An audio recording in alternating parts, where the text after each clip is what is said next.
Ring of Honor is having a resurgence. This wrestling company has been around since 2002, known for some of the best technical wrestling in the game, and they have a pay-per-view coming up tomorrow. So in honor of that, we're going to go ahead and talk about all the Ring of Honor champions from all the way back to 2002 until now. Ring of Honor is now owned by AEW president Tony Khan, so lots of associations now with AEW, another wrestling company. So things have definitely changed since 2002. But in these 20 years, there have been 29 Ring of Honor champions. And we're going to go ahead and rank them from best to worst, as you guys can see on this list. If you have any other ideas for wrestling tier lists, or sports tier lists, or shades of yellow tier lists, let me know in the comment section down below. I'm willing to do anything and everything, almost, in order to get views. That is my mantra. And now that you know that, let's get started. Loki, the very first inaugural Ring of Honor champion, below average. With some of these older champions back in 2002, 2003, 2004, there is definitely going to be a lot of nostalgia for people who watched Ring of Honor back then, just like there is for people who watch ECW, classic WCW, Attitude Era WWE, WWF, and all that. However, we just can't argue that just the caliber of Ring of Honor was not there yet when Loki won the title. Loki is great, no doubt about it, but his first championship run just didn't compare to some of the other ones we got later on and a couple years after. So Loki, his first run, gonna go ahead and give it an above average. Xavier, rest in peace here, the second Ring of Honor champion, also going to go ahead and give him a below average. Honestly, maybe even a bad, because low-key, at the very least, his title reign has some very memorable matches.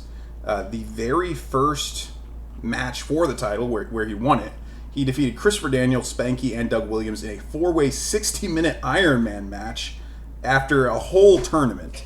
Whereas Xavier, he beat Loki in a one-on-one match, held the title longer than Loki did, a lot longer, but just didn't really do a lot in that time. And I think most people would credit the next champion with really revitalizing Ring of Honor after that run. So unfortunately, Xavier, I'm going to go ahead and put that reign in bad. Not him as a wrestler, but that reign.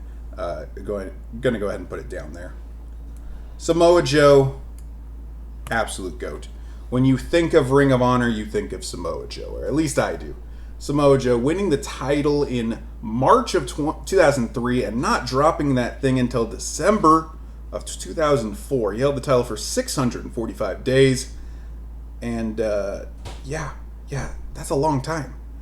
He went through everybody in that time, took out everybody, defeated everybody. There was very little the Ring of Honor roster could do for a long, long time against Samoa Joe. During this time, he also, I believe, had a 5-star match against CM Punk. Huge, big feud against CM Punk that helped light CM Punk's career on fire as well. And this led to Samoa Joe later going to TNA, being one of their biggest stars, later WWE and everything. It was really his Ring of Honor run that started his career off huge, but also the company as a whole. So, great title reign for Samoa Joe. Eventually, he was defeated, though, by Austin Aries, Austin Aries held the title twice. He was, I believe, the first champion to ever hold the title twice. And with that in mind, he's at least going to be an above average, because he was a very, very prolific champion, did a lot with the belt, had some great matches with Samoa Joe. Aries, despite his stature, is a guy that can work with anybody and rather strong for his size. So he had some really, really great matches with Joe, Bryan Danielson. Did he wrestle Nigel McIntyre? I'm assuming he did during that time as well. But yeah, just a great heel run after he beat Joe. Or excuse me, his second run was when he was heel, I think. Yeah, my memory's not going to be the best on this, so definitely let me know in the comments down below if you have an opinion on that. Let's go ahead and put Aries in grade. I think he probably deserves to be a great there. CM Punk, we're going to put in GOAT. CM Punk, this might come as a surprise, only held the Ring of Honor Championship for 55 days. CM Punk won the title in what everybody kind of thought was going to be his last match in the company. He was WWE bound, so he had a farewell match against Austin Aries, but he won the title. Ended up keeping it for 2 months, eventually losing it to our next champion. The Summer of Punk, they call it, from 2005. The original Summer of Punk. And that's what, really blew up CM Punk's career had a couple quiet years in WWE, but he's still very, very popular, and then, of course, became the megastar that he was in WWE as well. So, absolute GOAT for the Ring of Honor Championship there. Probably the most successful 55-day run of any title that I can think of. Next up, we have Jamie Noble, who is not called that in Ring of Honor. James Gibson, I believe his real name. But yeah, Jamie Noble stepped into the Ring of Honor after a brief hiatus. So he was only gone from WWE for a little bit, did win the Ring of Honor title, and yeah, probably going to be a below average reign here. This is one that it really sticks out because it's the only ex-WWE guy in this list for a while. I mean, if you look at everybody else in this list, right, like Joe, Aries, and Punk all went to WWE later, so did Loki. Xavier didn't, but he wasn't an alumni or anything. Homicide never went. Danielson later. McGuinness never went. Jerry Lynn, I guess he was in WCW, but it's very, very unusual for a WWE alum to win the Ring of Honor Championship. That's just always how it's been. I think Cody is the main other one that sticks out to me, and that was obviously a very different situation with how long he was out away from the company. So, yeah, James Gibson, I may actually just go ahead and put down in bad because he's such an outlier. And he don't think he held the title for very long. Yeah, 36 days. Yeah, bad title reign. Probably going to be one of the worst on this list. What won't be one of the worst on this list is Bryan Danielson, the American Dragon. Yeah, I mean, this is when people started to say Bryan Danielson is the best wrestler in the world. He held the title for 462 days, and despite him being a smaller wrestler, even smaller than Jamie Noble was, similar stature to Austin Aries, his technical wrestling prowess, just fantastic. He had great matches against anybody, you name it, during this time period. And yeah, I don't really know what else to say. He's the American Dragon, Bryan Danielson. This is weird. This is when he got famous. I mean, to most fans, I mean, obviously not everybody watched Ring of Honor, but to most people that were watching, this is when they started to know the name, the American Dragon. Homicide is up next. Homicide is another guy that I kind of forget held the title. I don't think he held it very long. Yeah, 56 days. He had some contract issues related to TNA and stuff. I know he had some great matches against Bryan Danielson during this time, but and his career in Ring of Honor is really what launched his career in TNA. It seemed like, where he springboarded to tag team success and X Division success in TNA after winning the Ring of Honor title and stuff. But the Ring of Honor Championship reign itself, I'd say probably is gonna be a below average run. It's just not something that I don't think people remember the reign itself. It's more the matches, select matches of his, that people do remember. Could be wrong about that. Let me know if you disagree. But yeah, I'm going to go ahead and put Homicide in below average. Takashimurashima is next up. This guy was super interesting because on the American wrestling scene, other than Ring of Honor, I don't know if I've ever heard of Morishima doing anything. Just not a name I hear a lot about. But he held the title for over 200 days. Fought Bryan Danielson, Nigel McIntyre. I think he even fought Kenta in Japan. He's a great champ. He, I believe, is the only Japanese-born Ring of Honor champion. Yeah, I believe he is. Yeah. And kind of odd because they've always had that relationship, that working relationship with different Japanese companies, most prominently New Japan. But yeah, Morishima, great champ. Nigel McIntyre, great champ as well. That probably is no surprise. I remember when Nigel McIntyre was talked about in the same breath as Bryan Danielson, the two best wrestlers in the world. Where would they go? What would they do? How would they take over the wrestling business? And unfortunately, Nigel McIntyre, due to injury, just never got there. I'm going to put him in GOAT because he was on fire. He's the one that beat Morishima for the title, who was dominant. Went on to hold the title for 545 days. Great wrestler. great heel, great babyface when he wanted to be. I'm going to say GOAT. Yeah, I think that's fair. Next one up here is Jerry Lynn. Probably kind of a mid champion. Jerry Lynn, super respected. ECW legend. Wrestled in WCW as well. TNA original.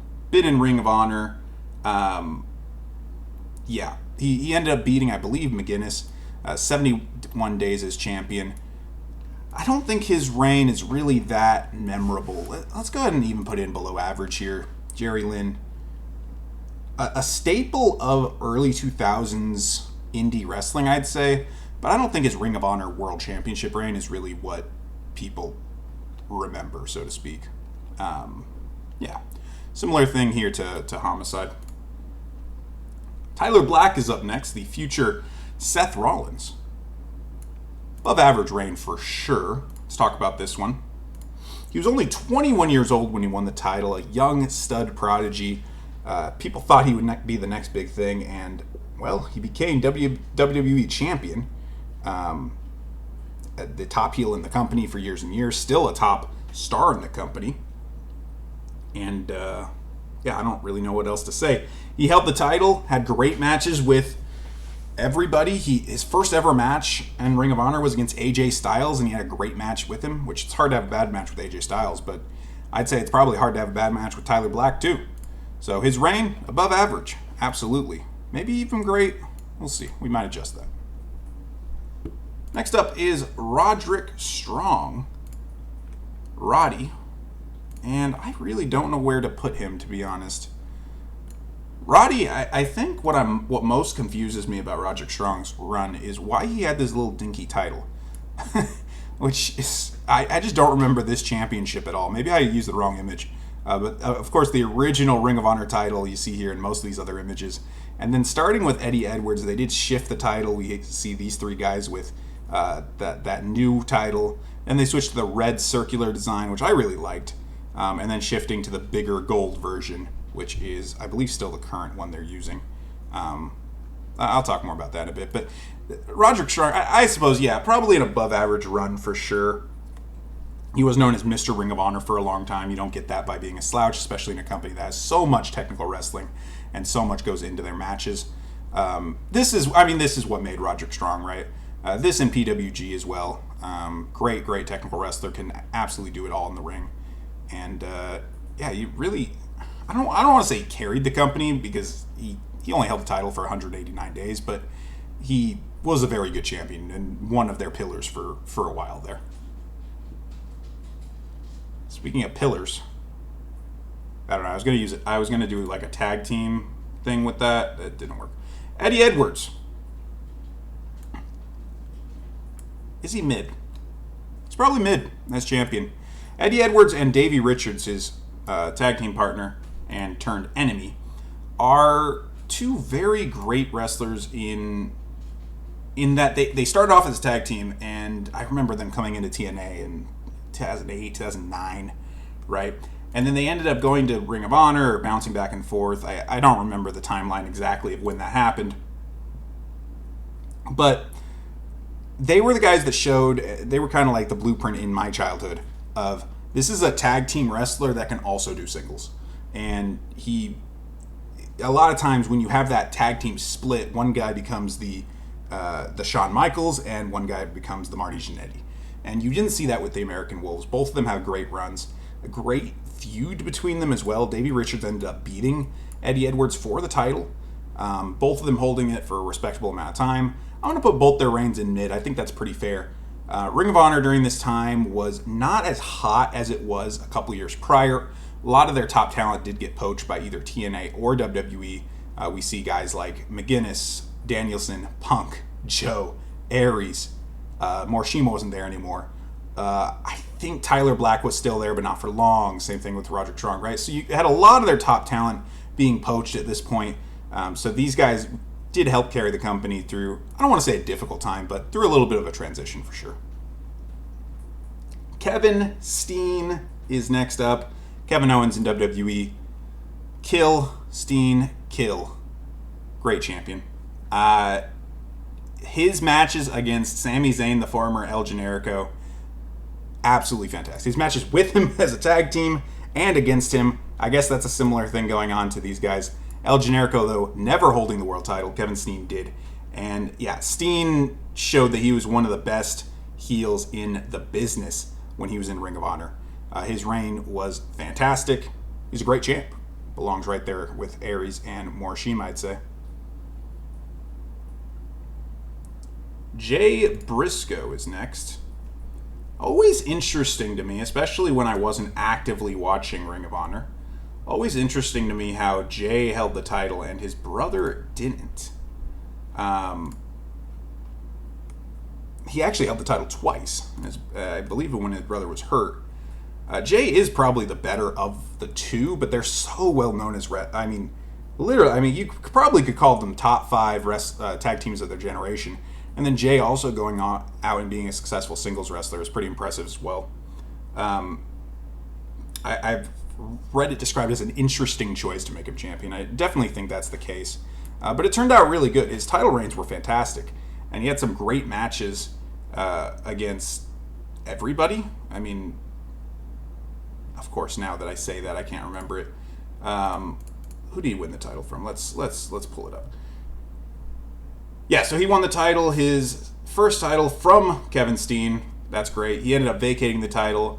Adam Cole, Michael Elgin won it, and then Jay Briscoe won it back and ended up holding the title for almost a year in that second reign.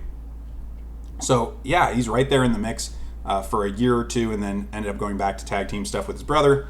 Above average reign for sure. Maybe even putting it up here into great champ.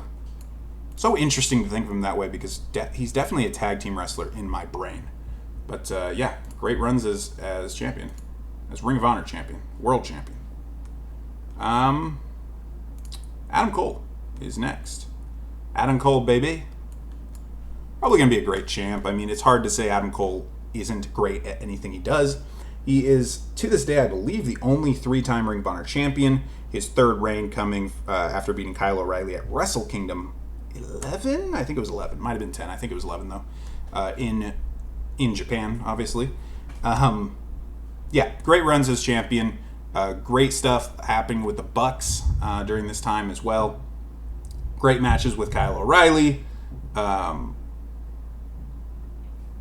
think his first run was before Bullet Club, right? I think his second and third reign were Bullet Club. His first run wasn't Bullet Club. It was back when he was like the Kingdom, I think, right? I think Kyle O'Reilly was with him in that. Yeah, this is taking me down memory lane. When you held the title 3 times, obviously there's going to be a lot of different things happening, but Adam Cole overall is a great champion, no matter what, so going to go ahead and put him there for sure. Michael Elgin, the man that eventually dethroned Adam Cole's first reign here. The interesting thing about Elgin is I think he's actually more memorable when he's not champion. A lot of his greatest moments came when he wasn't, though him beating Adam Cole for the title was obviously a great moment. He only held the title for 76 days, though, so going to be a below-average reign for me. And also kind of an interesting reign of a bigger guy. There's not a lot of huge, big guys that do win the Ring of Honor title. Joe, Steen, Morishima being some exceptions. But Michael Elgin, I think it's fantastic that he held that title because it then was able to catapult him a little bit in New Japan. He had a lot of success there as well after that Ring of Honor title reign. Jay Lethal coming up next. Jay Lethal held that title twice. I think the second reign may be the more memorable one, where he held the title basically in the modern era, went around, defended the title on internet pay-per-view and online and indies and everywhere. I think, yeah, it's pre-pandemic. What year was that? I don't know. Total... Let's look. Jay Lethal total held the title 707 days, the most of anybody. Yeah, that's something to be excited about. I think that alone probably makes him a GOAT. But yeah, his first run where he beat Jay Briscoe for it, held it for 427 days. He won it in a winner-takes-all match. He was already television champion, and he ended up also winning the world title. And I think he unified them. I'd have to think about that. But yeah, he also held the title again in 2018, held it for 208 days. And this was around the reigns of like Dalton Castle, Matt Taven, and Cody. So Jay Lethal, GOAT. Kyle O'Reilly, bad. Kyle O'Reilly is a fantastic professional wrestler. He deserves a lot more than he has gotten in the terms of championships throughout his career. He's primarily won tag team titles, and he did win the Ring of Honor World title, which was great. But he only held it for like 30 days, and he immediately lost it in his first defense back to Adam Cole, who he won it from. Really took a lot of the momentum out of his sales, and I don't think his singles career was really the same ever again. He ended up joining WWE with Cole, forming the Undisputed Era, now in AEW as the Undisputed Elite. But yeah, his reign as champion, bad. Christopher Daniels. I was super surprised because I forgot that Christopher Daniels actually did not hold the championship until 2017. He's a guy that in the same breath, I would think, oh yeah, Bryan Danielson, Samoa Joe, CM Punk, Christopher Daniels, yeah. But no, he did not hold the title back then. I'm assuming maybe he was in TNA more than Ring of Honor. Maybe he wasn't in Ring of Honor as much as I thought. I'm not sure. I'm going to put his reign in mid. It was definitely a feel-good moment when he won the title. Ended up losing it, I believe, to Cody. I believe that's who he dropped it to. Yeah, which ended up dropping it to Cody. He held the title for 105 days. Going to put it in mid, mainly that feel-good win. This is when Ring of Honor, in that 2017 kind of time period, was getting a lot of publicity with their deals with New Japan and the contract talent negotiations and whatnot. So, yeah, probably a mid-title reign for Christopher Daniels. Cody, I'd say the same thing. Cody put a lot of eyes on Ring of Honor when he signed with them over, say, a TNA, though they had already kind of gone downhill by then, or a New Japan. Really, this was the start of the rebirth of the indies prior to the COVID pandemic, I'd say. And Cody had a big part in that, signing with Ring of Honor, and like I said, bringing a lot of eyes to the company. I'd put his reign itself in mid. His time in Ring of Honor is very much not eclipsed by the title reign. I don't think the title reign is really even the highlight of his run. Definitely a part of it, but yeah, gonna go ahead and put him in mid there. Dalton Castle coming up next. I never really bought Dalton Castle as champion. I just never really enjoyed him as champion. Maybe it was the title, because it was when he won the title they changed to this huge gold and black title as opposed to the older one, which was red. And I get it, they want it to be big and prestigious, but it just looks too big on Dalton Castle. That's literally right. Like, it just looks too big on him. It kind of looks too big on Matt Taven, kind of looks too big on ROH, looks fine on PCO. It looks okay on Bandito. I loved the red Ring of Honor title that Cody and Christopher Daniels and Michael Elgin had. That's actually probably my favorite Ring of Honor title, other than the original. I kind of wish they hadn't changed it. I get why they did, but I don't know. Maybe I am exaggerating, but I feel like that hurt Dalton Castle a little bit because he just looks small. And he also had a lot of injuries. I remember I did see him at a PWG show while he was champion. He was just so banged up. He's fighting through a lot during that title reign, so it's not all on him. Injuries definitely played a role, but I'd say that's a below average run for Dalton Castle. Next up, we have another guy who's been in the company for a long, long time, eventually won the title, Matt Taven. Matt Taven I'd also put in below average. His run was just very lackluster.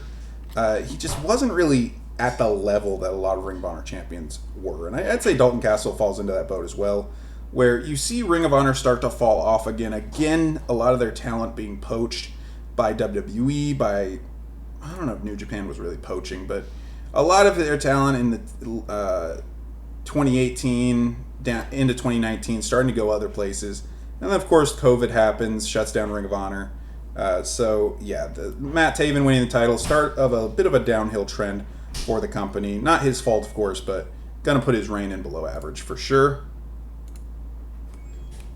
ROH, holding the title twice, holding the title for a very long time in scope of how a lot of people usually do now. And I don't think he's actually,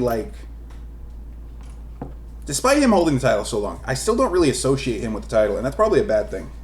Maybe it's just my bias, but I'd say he's a mid-level champion. Yeah, I'd say he's mid. I think he's probably better than Matt Taven and Dalton Castle, for longevity's sake, at the very least. Has had some great matches. Bandido, when he lost the title, sticks out to me. But yeah, I'd say probably a mid champion overall. PCO was bad. Him losing the title to PCO was just weird.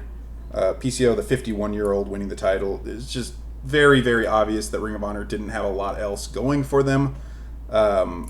Especially because PCO was very much a gimmick wrestler at the time.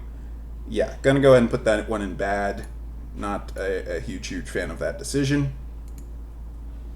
I was a fan of the decision to put the title on Bandido, though. Unfortunately, Bandido, I don't think really did much with it. Part of that had to do with the COVID pandemic, but also just part of it had to do with the booking in Ring of Honor at this time. Bandido was hot, and he was, put to... How do I phrase this? He was put in a position where he should have won the title, but he just wasn't built up enough, in my opinion, when he did beat Rush for it. Rush had kind of everything going for him. He was billed as unbeatable, and he lost to Bandido. And it kind of seemed like Bandido would just lose it right back, and then COVID, and then, yeah. So Bandido ended up holding the title for a bit. Yeah, I don't... Well, I guess I have it here. 152 days. And then the title was eventually vacated. But, yeah, I'd say he's a mid-champion overall. Jonathan Gresham, the current reigning and defending tomorrow at Ring of Honor Death before Dishonor. Jonathan Gresham, I think, has been an above-average champion. He's very much a return to the classic Ring of Honor style. He was Ring of Honor Pure Champion for a while, which we do see him with that title in this image. But Ring of Honor World Champion right now. Tomorrow he's going to be defending against Claudio Castagnoli. I think he's been a great standard bearer for Ring of Honor, and very much so in what right now seems to be a Ring of Honor rebirth under the AEW umbrella. I think he's going to be a great champion, or a great piece of that moving forward. We'll see if Claudio ends up beating him. What's going to go on with that? But yeah, whether it's AEW or Ring of Honor, Jonathan Gresham above average there for sure. I think that's it, guys. These are all the champions for sure. Do we want to adjust anything? Do we move Jay Lethal down? Maybe not. It's hard to argue moving any of these goats down, right? I think we leave them all there. Great champs, above average. I think we're happy with this. Let me know down in the comments what you guys think, what I got right, what I got wrong, if I'm an idiot, all that good stuff. And if you're still watching, I appreciate it, guys. Keep on watching, keep on subscribing if you haven't already, because there will be more tier lists coming, of course, because this is the guy who makes random tier lists, and I'm signing off.